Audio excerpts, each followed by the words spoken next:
You know who saved me money was Faker. Speaking of Faker, Ari got me this gift at Anime Expo. She's the best. This is my son now. Look at this beautiful. That's very cool. Faker saved me money because when Faker got hella famous and I started writing Team Liquid articles about Faker, he was never used skins. So I became like, I tried to be like him for a while. I stopped buying skins. I was like, actually, it's cooler to have the default skin. So he probably saved me fucking hundreds of dollars. If Faker had been a fucking skin addict, I would be broke. I wouldn't have been able to afford gas to get to California to get my Twitch job.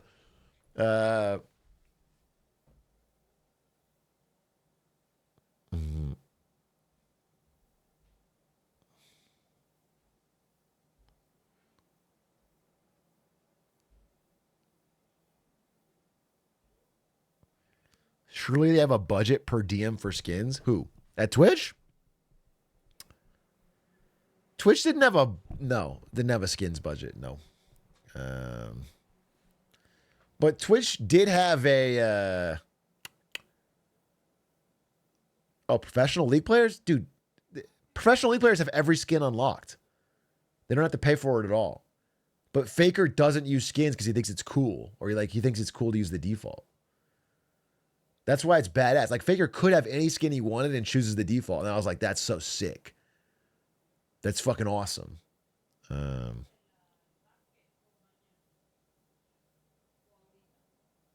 it's just cool. It's Giga Chat.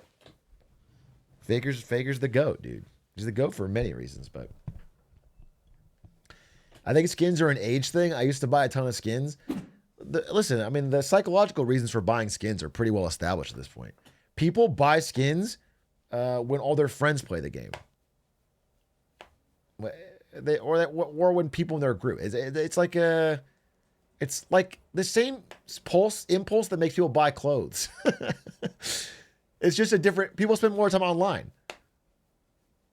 People have groups of humans that are online now that they want to flex on.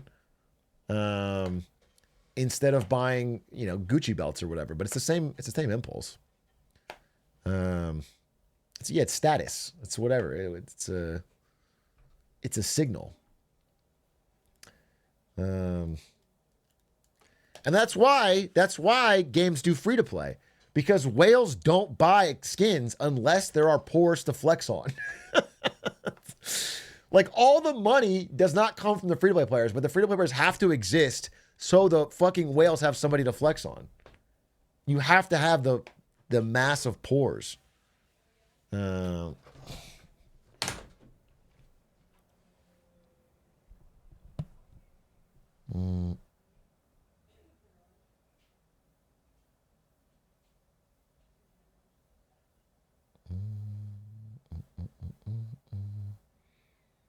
We demand equal rights. I flex on my silver friends with my gold title. I mean, this is the same thing. Your rank in League of Legends can also be a flexing thing, which is why people paid for that. I did that for money in college.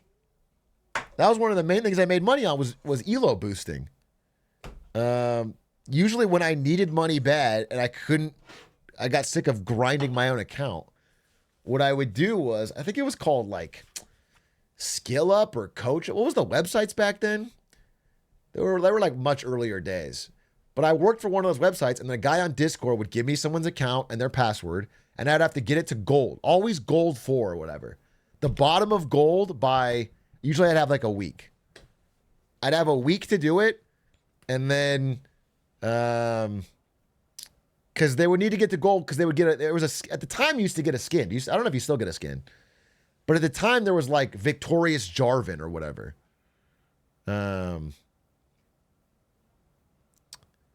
And people really wanted Victorious Jarvan, and so you just had to get him to gold. Maybe it wasn't J4. Was it Shyvana? It was something.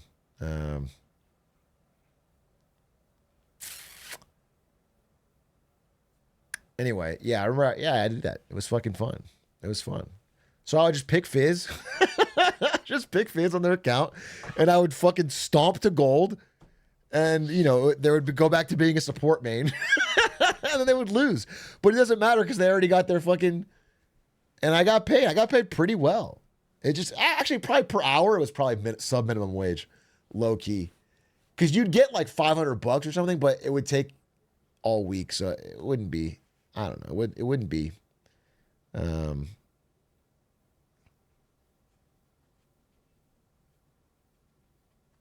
You were gonna play anyways, not bad.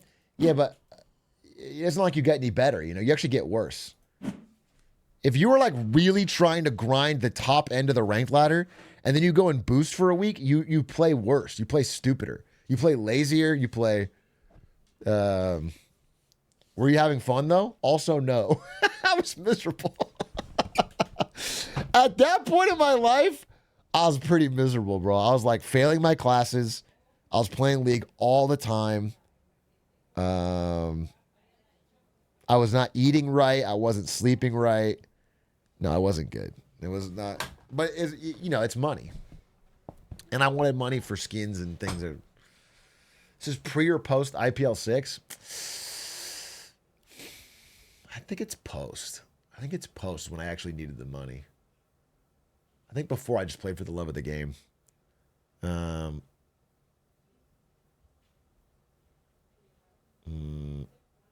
Did you pay taxes on that income? Caught? Fucking caught?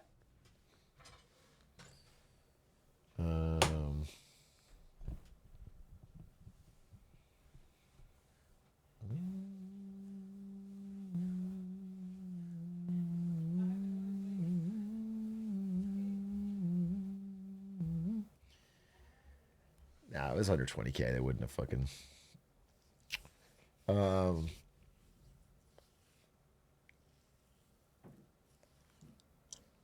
Hera was talking about you. What did Hera say? Finally, a player that isn't fumbling with their glizzy the whole. Are you talking about Atrioc, my friend? That's the only other time I've seen the word glizzy, so you must be. Still don't know what that means. I'm figuring it out. You guys don't need to go into the fucking goats chat and talk about glizzies, all right? That's not what you got to do. That's not necessary. Although you're kind of in the goats chat right now. I feel like I'm unreal. At Age of Empires. I just have such a natural fucking drive for it. Just like I actually think that I am going to beat him 1v1 no handicap. And then he's gonna nod his head and go, "You are truly my successor," and then pass me a literal torch. I actually think that might happen. You think I'm joking, but I think it could legitimately happen. You got to believe in yourself, first of all.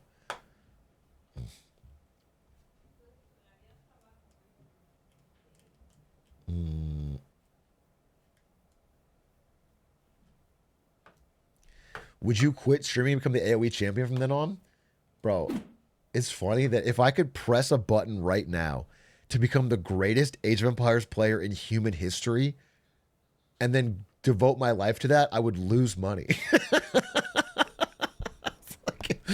like the genie's wish would be that I'm more financially insecure. I have to struggle more to like Hera. Most of Hera's money comes from fucking Patreon grinding. He's an insane Patreon grinder. He does like all sorts of tutorials and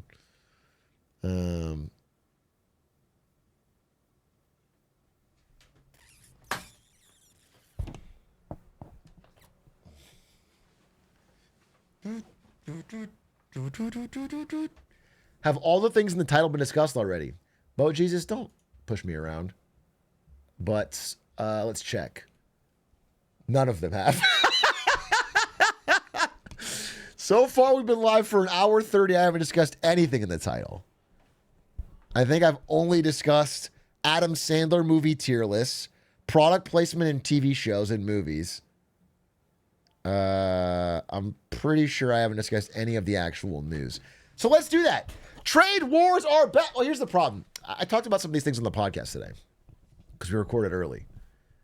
and I don't want to repeat, and then Adish turns it into a clip, and then it fucking cuts out the podcast. But trade wars are back. If you guys don't know, little update. How do I say this? Very simply. Do you guys remember, it's so long ago, when Donald Trump walked out to the Rose Garden and had a big poster full of tariffs and said, we're going to tariff all the world? And then everyone was like, holy fuck, this is pretty silly. And then the stock market was pretty bad. And then he said, okay, we're going to put a pause on it for 90 days. And in that 90 days, we're going to do 90 deals. Okay, well, it's been 90 days as of now, as of today. It was 90 days. And so it turns out we didn't get 90 deals done. I don't know how many you think we got. Do you have a guess? It was one. 1.5, really. All right. So we're 89 short. 88.5. We're short. We're short. We're short a little bit on deals. UK and Vietnam. I don't really count the UK one. Actually, I don't count either of them, but the UK one is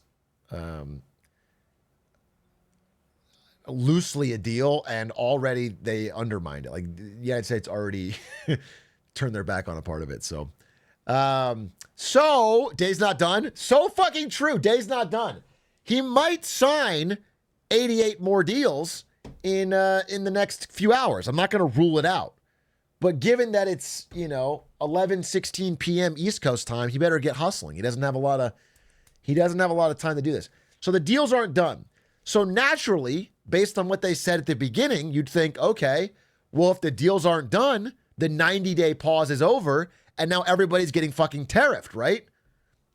Well, it turns out Trump doesn't really want that to happen.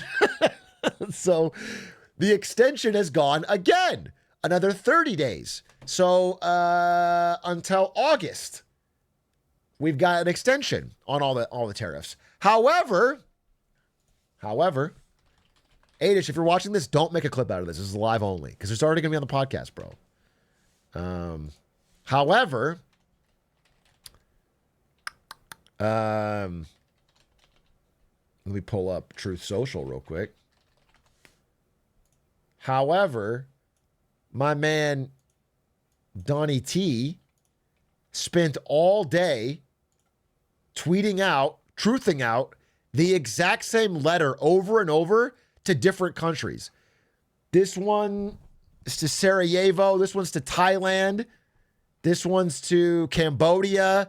This one's to Serbia. This one's to Bangladesh. This one's to Indonesia. He tweeted the same letter like 100 times, right? Where's the Japan one? And it basically says, you haven't made a deal with us. It's a great honor, but we want balanced trade. So we're going to give you a 25% tariff. Some of them say 30, some say 40, some say 22, whatever. It's just a fucking number.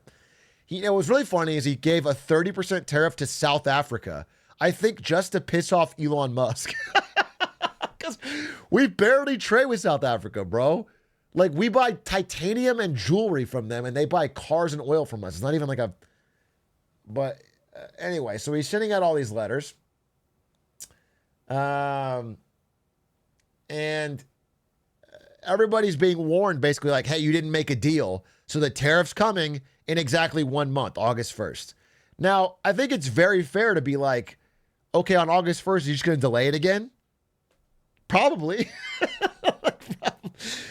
So far, it seems like he cannot stomach the idea of the market, the bond market and the stock market reacting to actual super high tariffs. Because that's what happened the first time, and that's why he panicked and did the extension. So I don't know. If nothing happens, is he going to still hold to it? It remains to be seen. But maybe on August 1st, he really will roll out these insane tariffs on everybody. The panicans have to watch out. So that's sort of the update today, was that he's specifically calling out Japan and South Korea and all these countries, but those were the big two. He basically said Japan and South Korea, we're bending over backwards to give you a good deal and you're not doing anything, and it's fucked up, and so we're just going to give you a big tariff and move on. And I talked about Japan already, but it is, I do think Japan could have gotten a very easy deal. I actually, do I have this? I legitimately think, I don't think I can find the tweet, but I legitimately think I saw somebody say something like this. Like, I'm not joking. I actually believe this, that if Japan came out there with like 2 guards in a samurai outfit holding golden swords and drove up on a golf cart that said Trump 47 on it and had like if they did the whole song and dance and ceremony and gave him some golden golf clubs and were like, we're going to lower our rice tariff and it's time to make a great deal. Legitimately, the deal would be signed and done. He's actually so fucking easy to do a flattery fake deal with.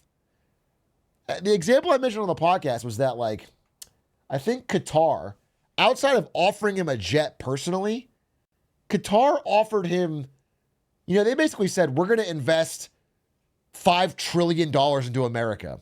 Now, that's 20 times their GDP. It's not a real number.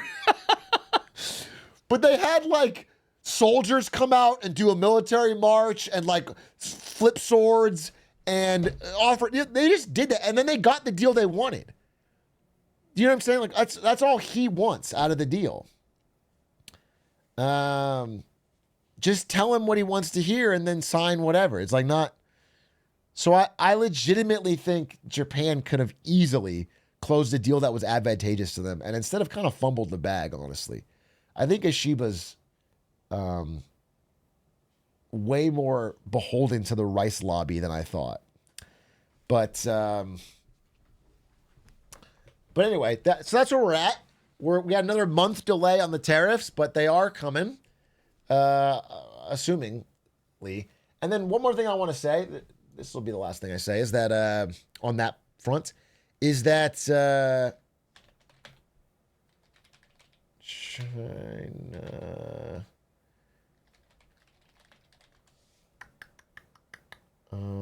right here, this one, perfect, is that, when the tariffs first happened, what did I say that was gonna happen? Does anyone remember? Whenever we started tariffing China specifically, what did I say might happen? I'm just trying to see if we recall specifically. Can I pull up this chart? Where's the fucking chart? Yeah, I might have said. There it is. I found it. Okay. I might have said that, historically, dude, there it is. Historically, when one country is good at making something and another country really want to buy that thing, if you put a tariff stopping that flow of trade, what will happen in the real world is the flow will continue. It'll just go around. And that's exactly what is happening. China has rerouted all of their exports to different Southeast Asian countries. So, for example, since the tariffs are going to play, Vietnam and Indonesia have both had a spike in exports to the United States. The goods just go from China to Vietnam, they add a tag or something, and then they go to America. Or they go to Indonesia and they add a tag or something, and it goes to America. That is actually what's happening. And in fact, it was pretty funny. On the podcast, Aiden was talking about buying merch, because they buy a ton of merch for Mogul Moves. And he said, yeah, I've seen this happen in real time. Like, the vendors will reach out to you and tell you how to do it. Like, it is so normalized that if you're somebody in America who buys Chinese goods, they will literally just tell you via email exactly the steps to do it to get around it. Like, so the only real way to keep the tariff up is to tariff the globe, which could lead to America just getting cut out. You know what I'm saying? It's just, as I mentioned, foolish. But what I'm just saying is, as predicted, it is playing out exactly like that. We haven't seen the stock market effects because they haven't actually enforced the tariffs yet. But if they do on August 1st, we'll see We'll see.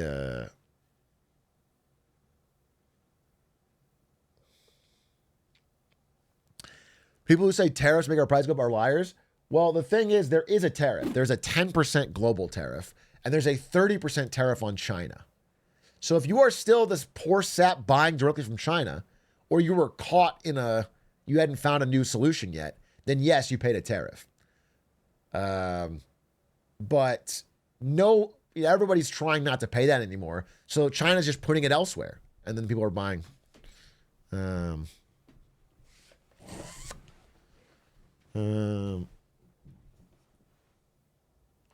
Would trade go back to being straight if the tariffs get dropped, or will it stay curved? If the tariffs were dropped, it would just be shipped directly from China again, from manufacturer to purchaser. But the rerouting does add slight cost, but less than the tariff.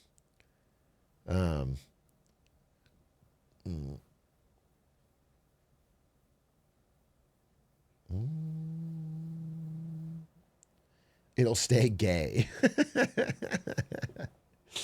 Anyway, isn't it a detriment to China, making them lose money and wanting a deal? I mean, not really, because they're still selling the goods. They make the goods, someone buys the goods. The steps that happen in the middle are roughly irrelevant. I mean, they might have to give there might be a cut that's shaved off, goes to Vietnam or whatever, but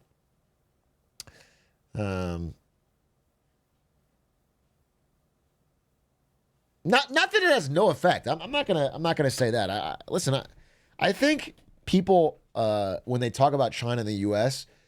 often come at it from extremely biased perspectives either way. Either it's China social credit score, ha ha ha, they're fucking doomed, collapse in 30 days.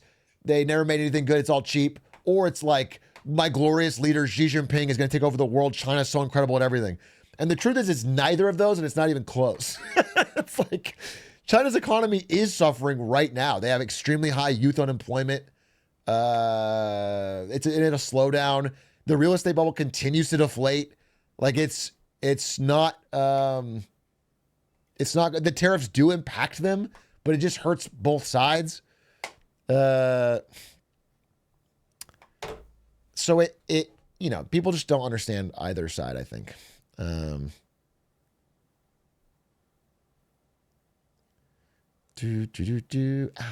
Ow, my foot.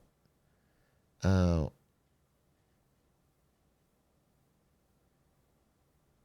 Ow. Owie, my foot. Isn't falling real estate good? Unfortunately, no. I mean, what you really want is for it to not go up in a bubble in the first place. You want flat real estate in a dream world. But what you don't want is a massive, colossal, largest asset class in the world bubble that is slowly deflating, because that's everybody's savings. Everybody put their savings into an apartment or a building or a house that is losing value. And so they feel poorer, so they spend less. And when they spend less, the economy does worse and it slows down.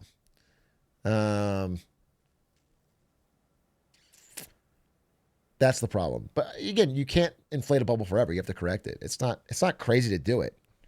I'm just telling you that when you're in the process of it, it's very painful.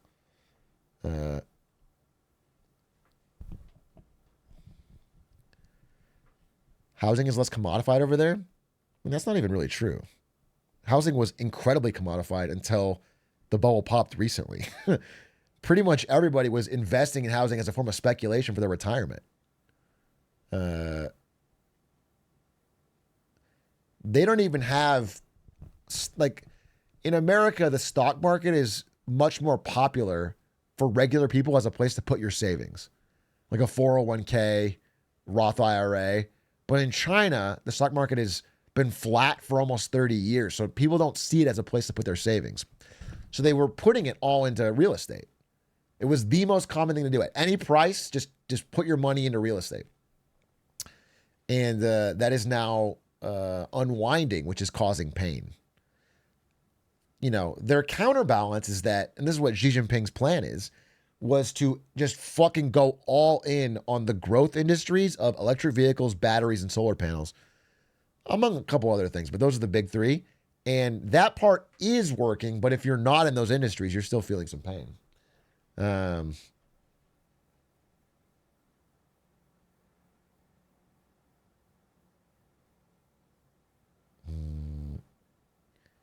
Yeah, they bought houses before they were built. That's correct. Yeah. In China, they were they were prepaying for houses. And you were putting down the equivalent of $500,000 USD for a fucking condo or an apartment that wasn't even built yet.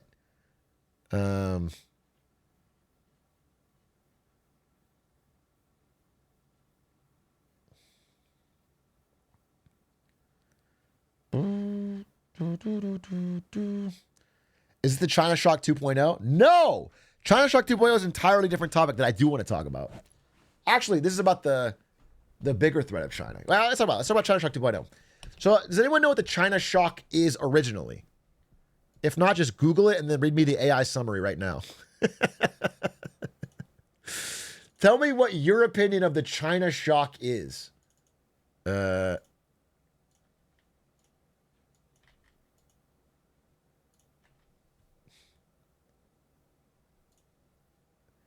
China Shock refers. Yeah, okay, well. Yeah, wow, perfect answer. How did you guys know that? Perfect answer. That's incredible. What a perfect answer. Oh, this is the wrong slides. This is the old ones. Where the fuck? There we go. So this is MIT economist David Autor. Autor? Autist? Auteur? David Autor is the one that created the concept of the China Shock. And he was talking about how in the year 2001, China joined the World Trade Organization and basically became equivalent to most favored nation status with all these other countries around the world. And the second they did that, a lot of manufacturing jobs started flowing to China. Not just from America, but heavily from America. You can sort of see this here. Millions of jobs disappeared in manufacturing as they flowed from America to China.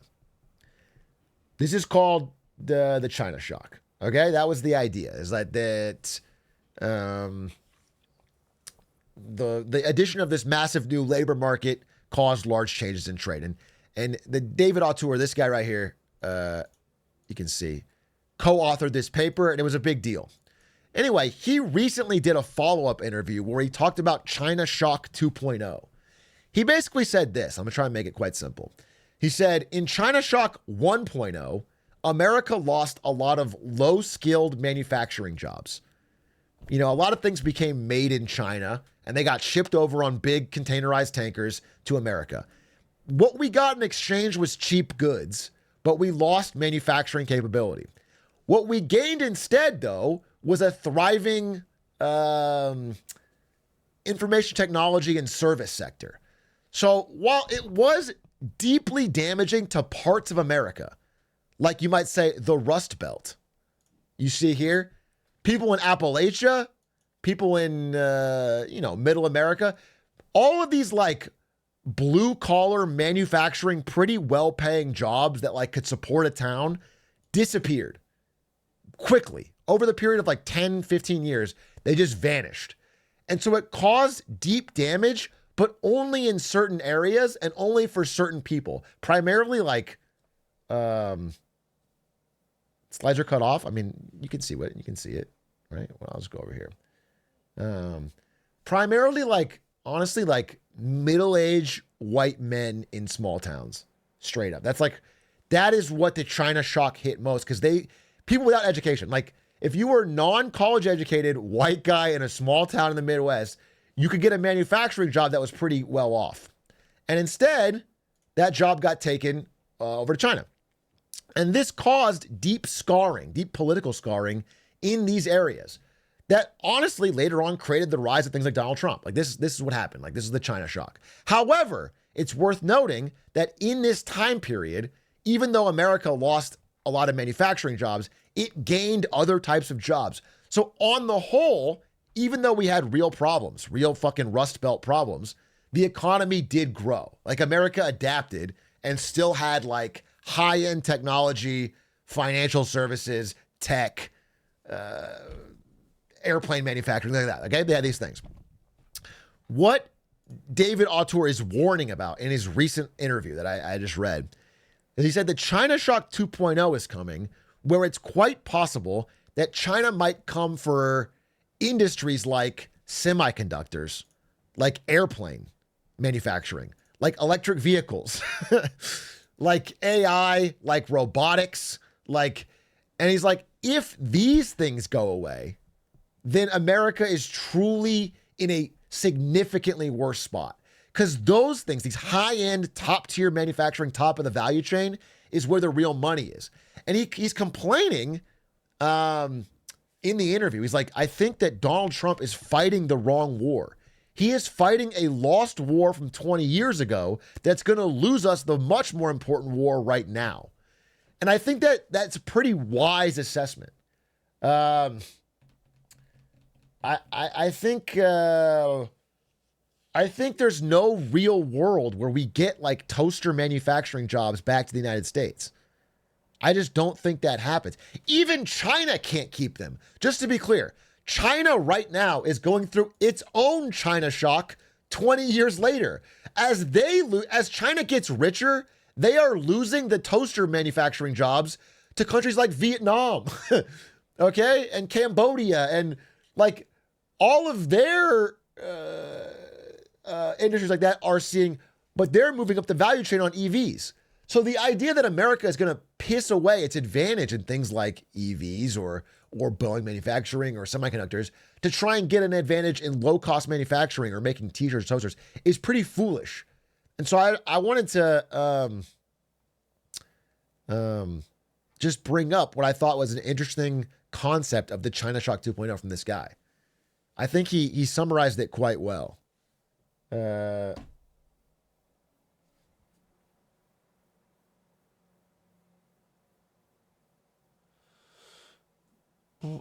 don't think there's anything else I want to say on that. I just thought it was interesting because this guy hasn't spoken in a minute, and he's a interesting economist, and he called this pretty well. So I wondered his thoughts on the new China Shock 2.0. Do I have anything else I want to say on it? I don't think so. Again, worth saying that even though it's a good point based on the tariffs, like you might expect that the drop in trade from the United States from the tariffs is going to destroy China's exports. But in fact, China's exports are up 5%, despite U.S. trade being down 35%. And they've made up for it by exporting more to Latin America, more to Japan, more to EU, more to India, more to Australia, more to the UK, more to Canada, more to Africa. Now, some of these are still going to the U.S. It's transshipping.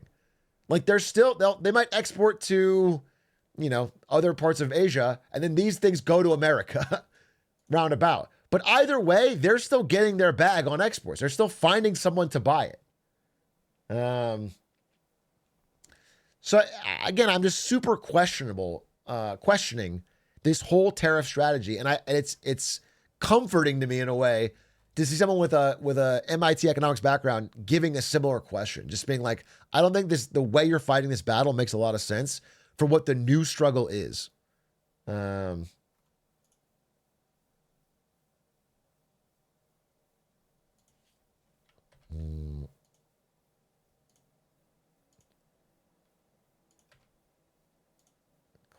that. Dude, I have so many product placement videos open. You guys are throwing me off. Did I have any other note on this?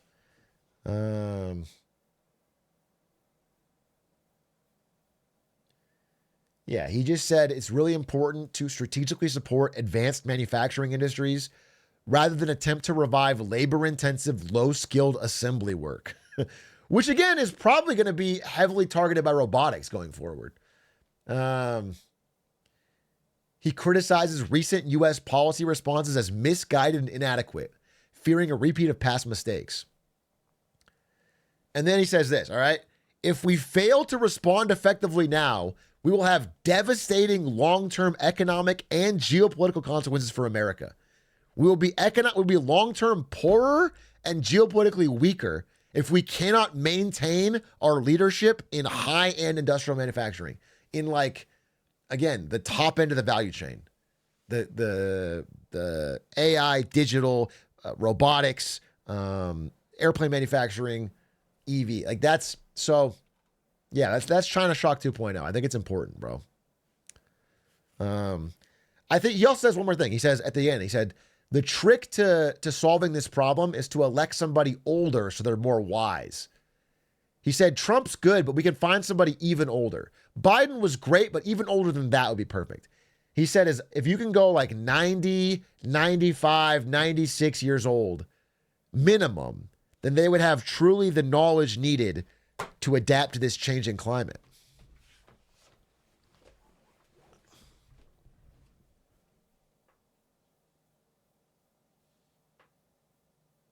Biden again, I think. Is this you saying you'd run? Okay. Guys, I'm not that old. All right, I'm actually very spry.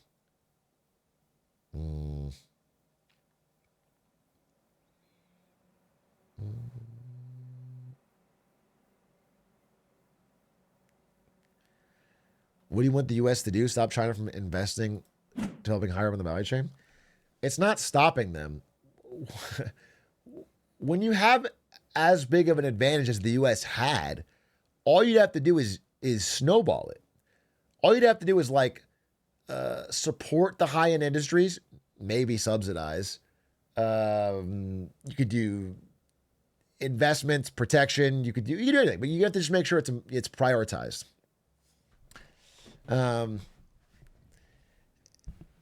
One way to make it less competitive is to, for example, tariff their imports.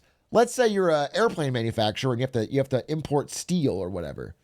If you throw up a tariff on that steel, now U.S. airplane manufacturing is not competitive.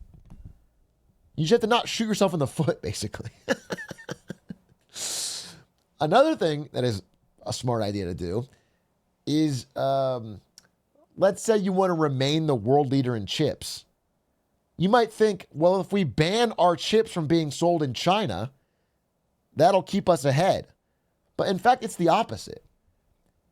So many companies in China were not buying Chinese alternatives because they were just buying the reliable American ones they already trusted. They were buying NVIDIA chips. They were buying, do you know what I'm saying? But now that they can't get their hands on enough of them because they're blocked, they just buy the Chinese alternative, which allows them to build up. They get actual experience with customers and money. So it's, I just think there's a lot of like short-sighted policies. They don't understand how you keep a lead.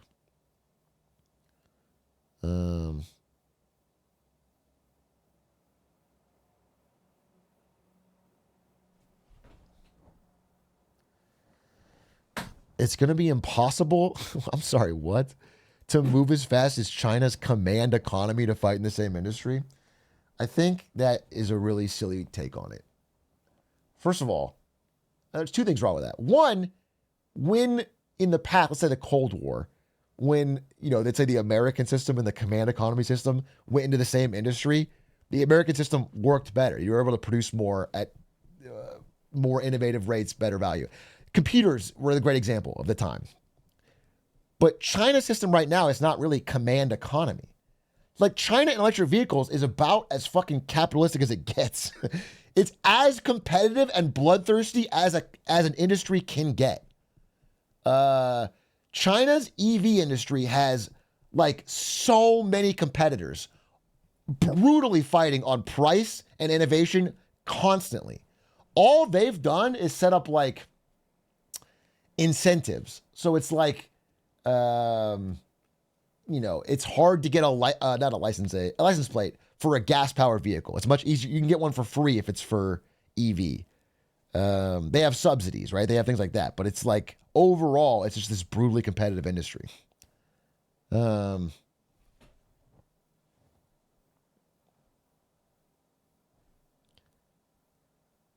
License plate. Yeah. You have to get your license plate registered with the government. and they only allow a certain number in each city for gas-powered vehicles each year, and it costs money to skip the line. But for EVs, you can get one. So it's like much harder. It's a pain in the ass in some cities to get a gas-powered vehicle. Much easier to get a EV.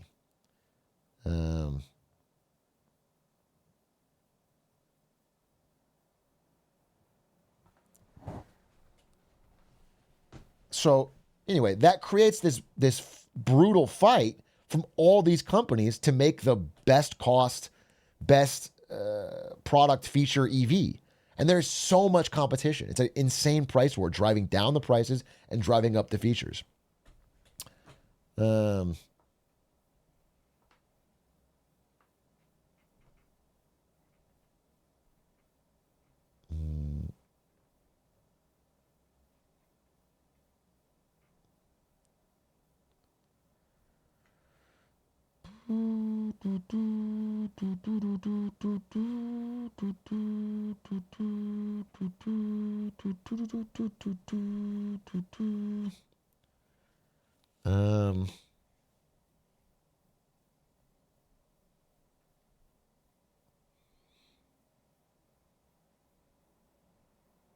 What's stopping from shipping one to Canada?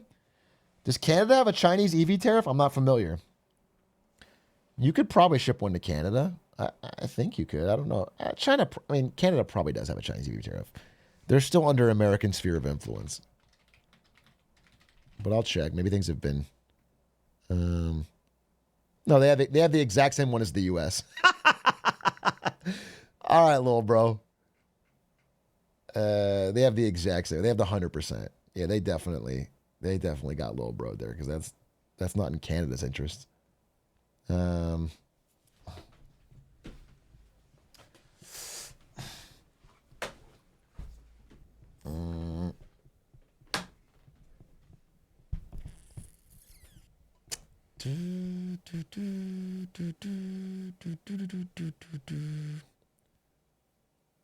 Is it kind of inefficient to drive the cars through the ocean all the way to America?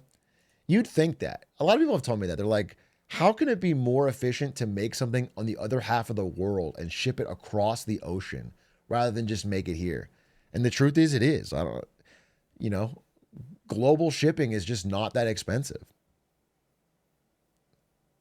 The ships are so big, they can carry so much. You make so many. The cost of it is not that much. So it just gets made where they have the best manufacturing for it.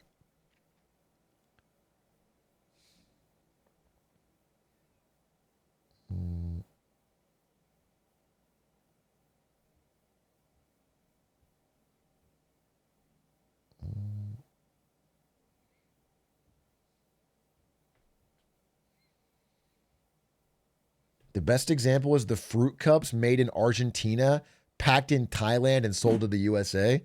Yeah, think about that. Think how cheap a fruit cup is. It's made in 2 different countries across the globe and then shipped to America rather than make it somewhere. It's just that's the when you're shipping that many, you know what I'm saying? The shipping cost is negligible. It's just about where it can be made and packed the cheapest.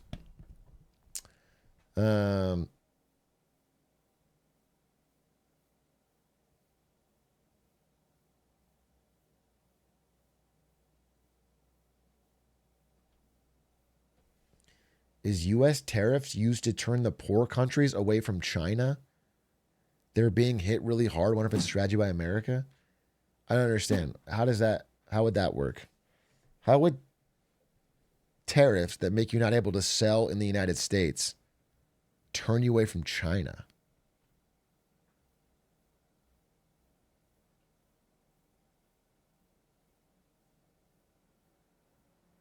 I don't understand that question. If anything, it would be the opposite, right? They would.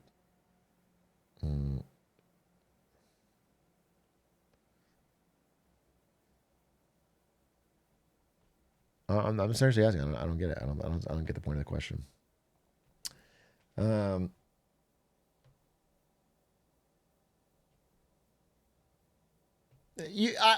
Maybe I can get so.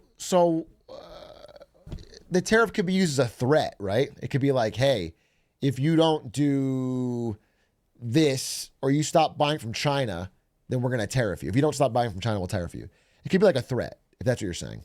And that did sort of happen today, where Trump said if anybody is aligned with BRICS' anti-America strategy, they're going to get an even bigger tariff. So, like, that's, Brazil, Russia, India, China, South Africa. If they're part of this, I don't know if they meant they're in BRICS. But he did say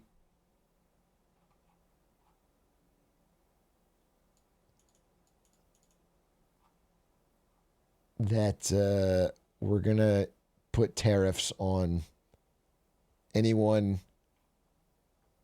who's part of this BRICS strategy.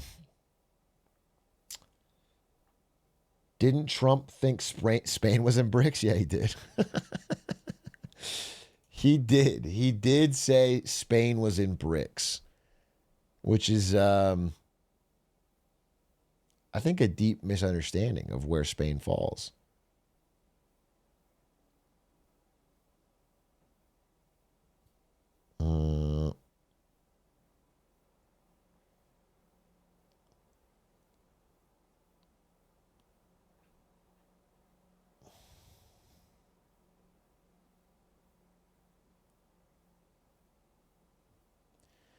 Are there any policies and systems in China like see the USA adopt? The main thing that I think China has done that America could really learn from is investment in infrastructure. Although they did it to an extreme, to an extreme that will probably bite them. But I still think, I guess I say two things. Number one is they are more quickly able to build things. Like China can build a bridge or a train or whatever much quicker. There's less red tape that slows it down. They can just build it. And there's a big advantage to that because people see their living area become better. But yeah, I mean, the main thing they did was they built a huge high-speed rail network in 10 years. And California can't build a small high-speed rail network in 20 years. It's just,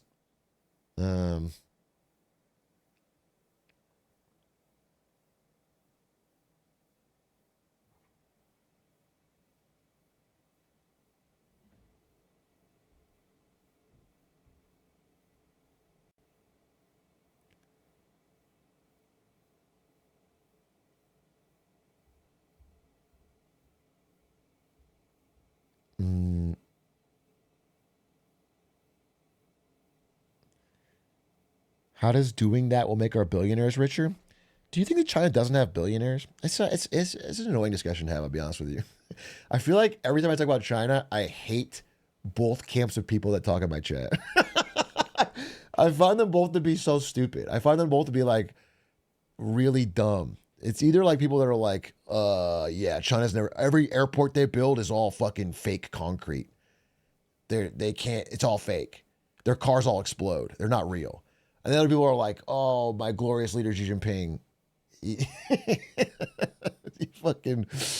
There's been no problems with taking 300% debt to GDP on local government debt to constantly build infrastructure that isn't even being used as a way to artificially inflate the GDP numbers for the target date set by Xi. Like, there's massive problems on both sides. Like, it has not paid off for many of the local governments who are now deeply in debt on infrastructure projects that don't go anywhere. But some of them have paid off. Like, there's some incredible high-speed rail that is being used.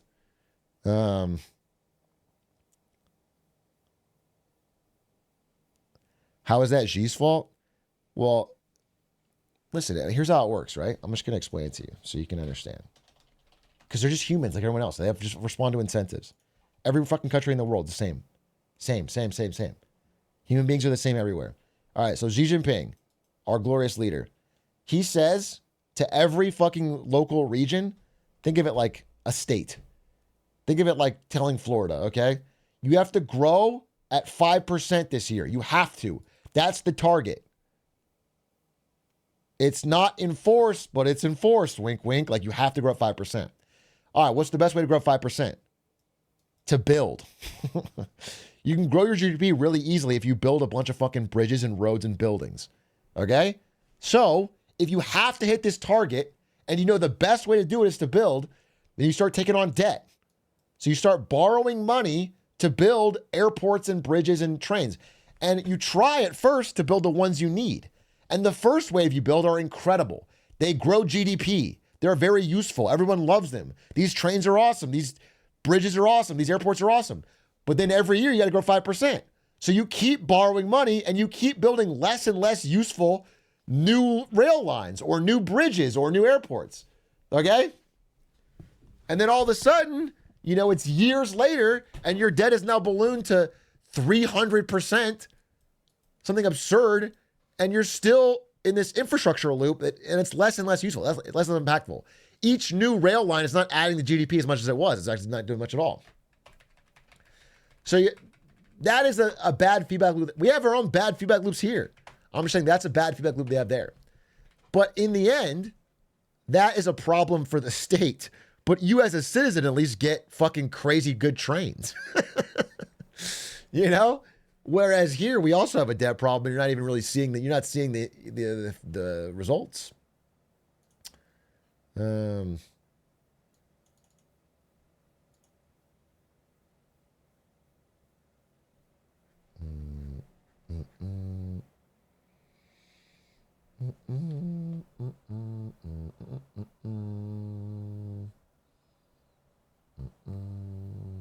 Who's your favorite Chinese leader and why is it Mao? Mao is probably my least favorite Chinese leader. My favorite Chinese leader would be Deng Xiaoping, who pulled more people out of poverty than any human in history.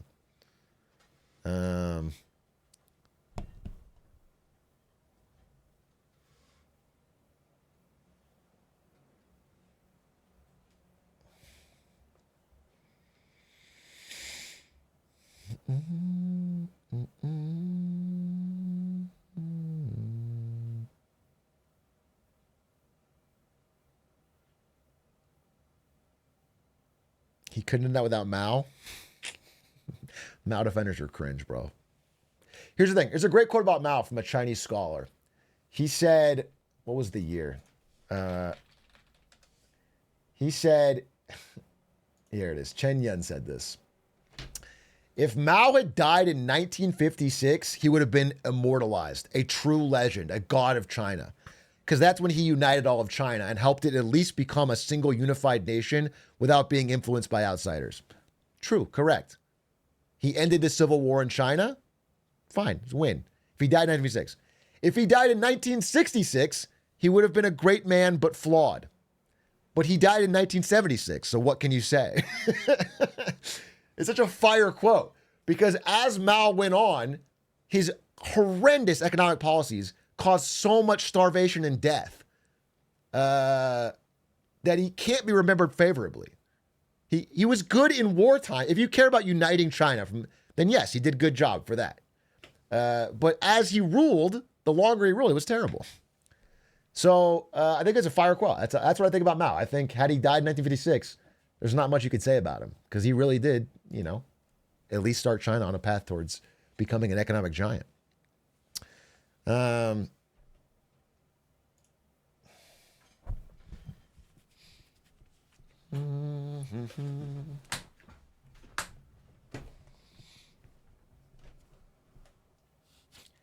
Better than Cambodia with Pol Pot?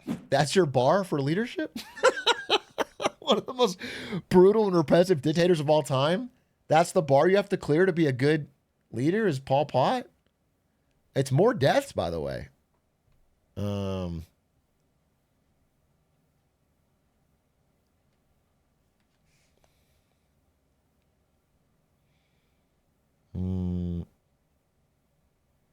I stay pulling my pot for real.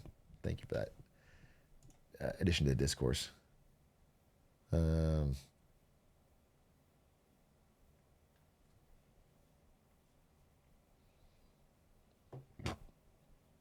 Is Chinese debt as large as U.S. debt? No, it's not. No. What? No. But it's debt to GDP wise higher, but only on the state level, not on the national level. There's not many countries in the world right now who aren't in a debt problem, just to be for real. There's a few that are fine. There's not many that aren't in a debt problem.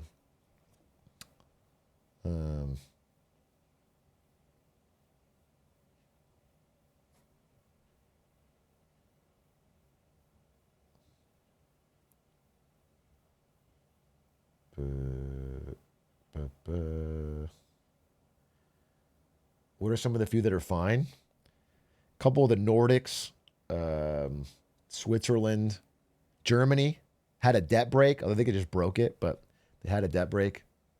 So they at least have room to spend. They're a relatively low debt GDP. It has its own problems because Germany needs to invest in its infrastructure. They have crumbling old infrastructure, and they haven't invested in it. I think they could have without breaking the debt break, but they're going to do it anyway.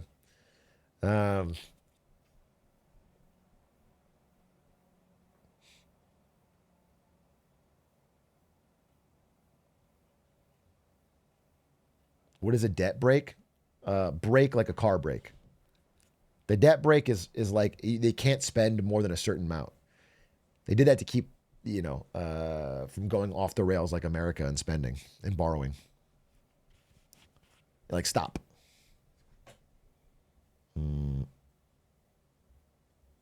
It's like the debt ceiling, but they don't just up it every single time they hit it.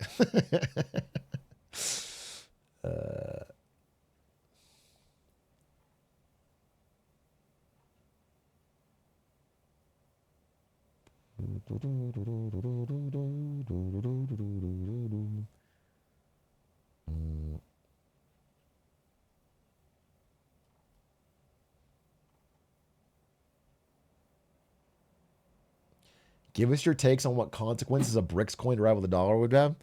So, this is something you could probably read around forever and never get a concrete answer. I'm reading this book, King Dollar, right now, and it's making a pretty persuasive argument that getting off of the dollar as the reserve currency will be very difficult for BRICS and for the world in general. And I tend to agree with it. I think things Trump is doing aren't helping, but it's hard to overstate how entrenched the advantage is. And more important than this, what the book really makes clear to me, and I've talked about this before. Yeah, I've made the cleanest dirty shirt argument. It's really that every other currency also fucking sucks. So maybe they could make some kind of new unified BRICS currency, but like Chinese currency couldn't do it. It's completely capital controlled, artificially devalued. No one wants to hold RMB. Now, the argument that I've been making is that people might just trade in their own currencies and then settle the difference in gold. Like, let me explain how this works. This is actually a good thing for you to understand. Okay. Let's say this is China, okay? And this is Russia. Okay? So let's say Russia buys a bunch of cheap goods from China and then gives them a bunch of oil. Now, if this doesn't balance exactly, somebody's going to end up with a bunch of currency of the other person. So let's say there's more Chinese goods than there is oil. So Russia ends up with a bunch of rubles. Okay? Because whoever's got the deficit, whoever's trading more, ends up with currency. So China ends up with a ton of currency. They end up with goods, and China gets some oil, rubles and oil. Okay? In the regular world right now, the reason people trade in dollars for almost everything, and especially for oil, is because you want to end up at the end of it all with dollars. Because you can do a lot with dollars. You can go and buy more oil with dollars. You can go and invest in real estate anywhere in the world. You can go buy Vancouver real estate with dollars. You can do whatever. Dollars are just very, very useful to have as the global reserve currency. You don't want to end up with a bunch of rubles because you can't do anything with them. Like China doesn't want anything else other than oil. What are they going to do with the ruble? They can't do anything with it. It's not a, you don't want with this currency. And so this is the like the simplified reason why the dollar is so recursively strong as a reserve currency.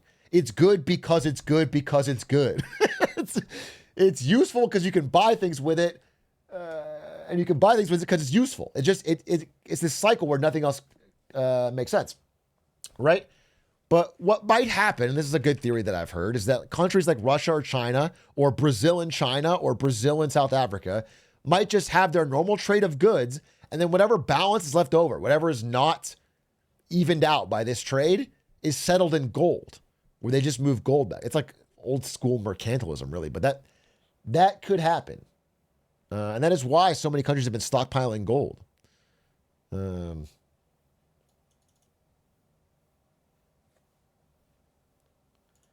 How did the dollar become the reserve currency? After World War II, every major economy on earth was in the fucking shitter except for the United States. They were like 50% of the global economy. So they set all the rules. And specifically created the euro dollar. The petrodollar system is what I really want to talk about. The petrodollar system, where oil would be bought and sold in dollars, and America would provide weapons and protection to Saudi Arabia. And that created this system where every country needed oil. To buy oil, you needed dollars. To get dollars, you had to trade with somebody who else had dollars. And that created the need for dollars everywhere, and then everything started getting traded in dollars.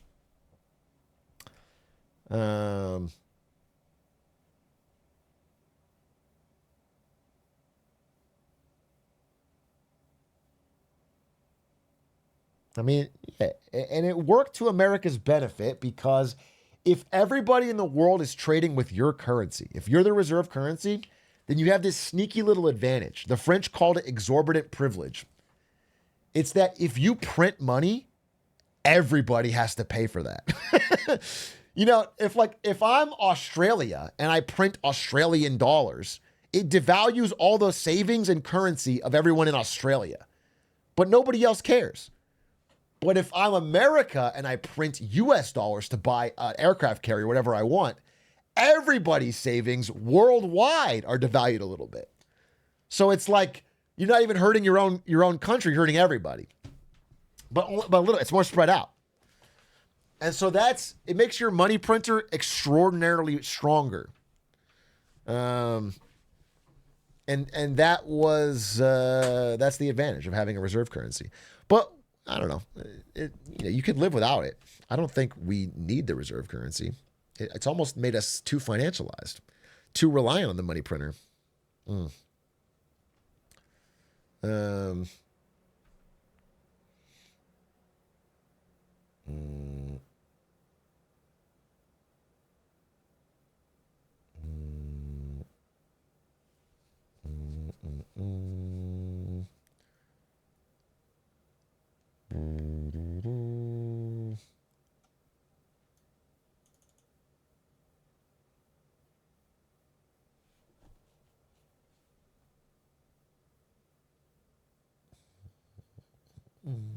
What do you think about Brazil buying panda bonds, laying the foundation for the yuan as a reserve currency?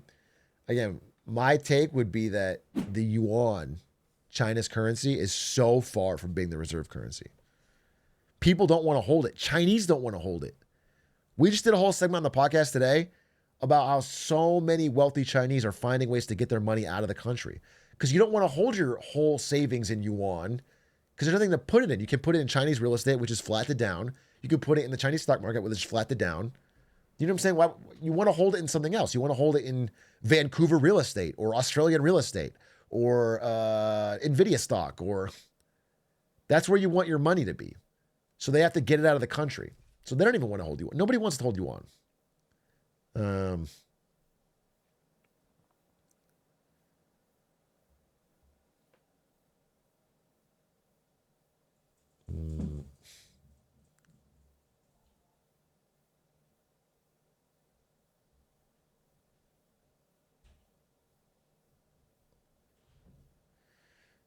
Boop, boop, boop, boop, boop, boop, boop, boop, boop, boop. Boo-doo-doo-boop, boo-doo-doo-doo-doo-doo. Ba, ba-da-da, ba-da-da-da, ba-da-da-da, ba-da-da-da. Do you guys want to watch a video on? Well, it's 9 o'clock. We should just watch Smallville, huh? Watch a little Smallville. I think we discussed some interesting stuff today. That was fun.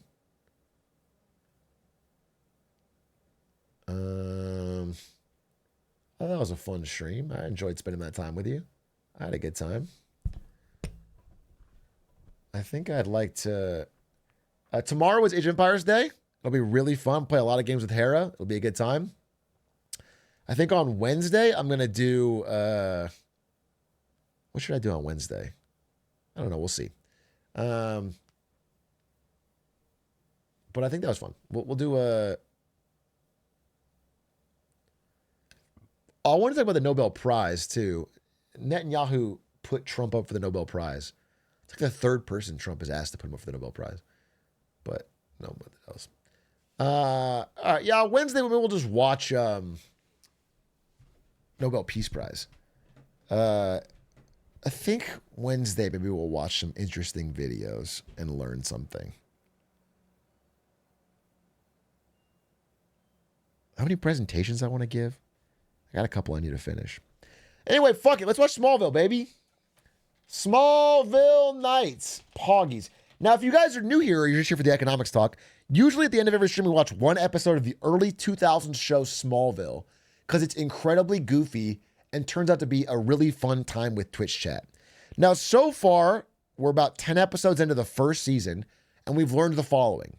This all-American small town in Kansas is actually set in Vancouver, Canada. Clark Kent is a massive cuck and a creep and uses his superpowers to spy on the girl he likes.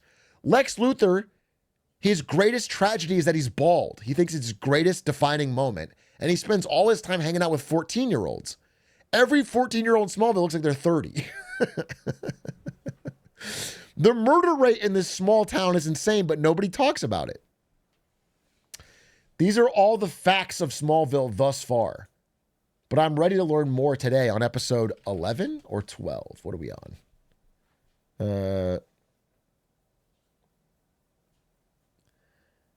And everything is because of the damn meteor rocks. Control Shift A. Smallville. Where's my purchases? Smallville Season 1. We are on episode 14 called Zero. About Lex. A Lex-themed episode. It should have plenty of age gap discussions. Many Romeo and Juliet law discussions on Zero. It's in reference to how much hair he has. It originally aired on March 12th, 2002. The number one song when this episode aired was Ain't It Funny by Jennifer. I'm surprised that was a number one hit. I haven't heard it. The number one movie, though? The number one movie of March 12th, 2002. Well, that was The Time Machine? Do you remember this movie, The Time Machine from 2002? Yeah, with Guy Pearce. Yeah. What's up? What about it? Oh, it aired on the same day as the Smallville episode we're about to watch. Oh. I just wanted your live reaction to these stickers I got you. Okay, thank you. Let's see. This says, "Hi, welcome to Chili's." That's great. I love it. Yeah, that's very good. This one says, "I have a basketball game tomorrow." This is very me. And this one says, "Chipotle is my life," which is a sad reminder of my addiction. Pretty funny, Yeah, huh? pretty fun there, babe. Thank you. I really like this, though. This is we awesome. should open it live reaction, or you're not going to open What it. if I don't open it because it looks cooler with the box? Well, you can barely see the faker. Yeah, but it says faker on it. I guess. Let's put it on your shelf. Yeah, on the shelf. Like, did you show him the whitewashed Diego Luna figure I got you? This is whitewashed. He's so white. Like, he's kind of, like, darker in real life. And then, like, you can see, they just made him really Caucasian. It's, like, really awkward. Yeah, well, I just wanted a white hero for me to support, Yeah. you know? Finally, a white man in media, thank But God. it's so cute. Like, it has 3 accessories, you know? How do I get it to focus? There we go. Like, if I was Diego Luna, I'd be like, that doesn't look like me. Maybe he would say that. All right, okay, enjoy, bye. All right, thanks, babe. Yeah. All right, let's watch this. Let's watch this show.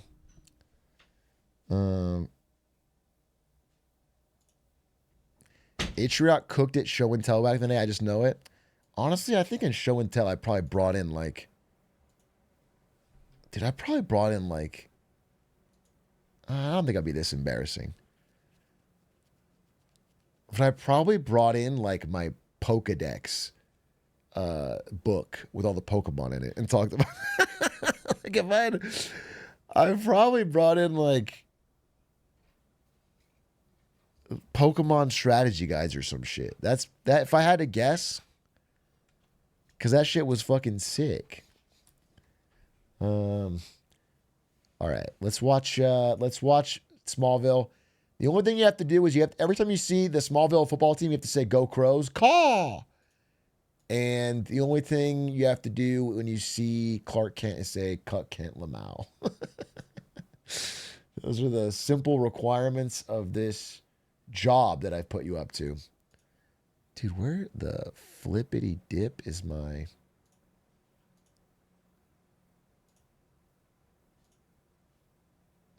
Smallville episode? I just fucking had it.